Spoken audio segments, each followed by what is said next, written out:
इन्दुकोटितेजकरुणसिन्धुभक्तवत्सलम् नन्दनात्रिसूनुदत्त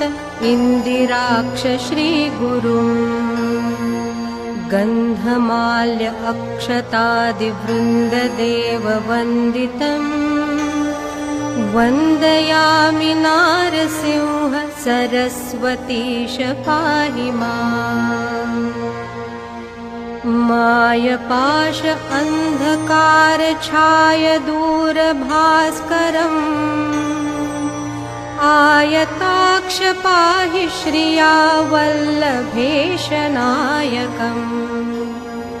सेव्य भक्त वृन्द वरद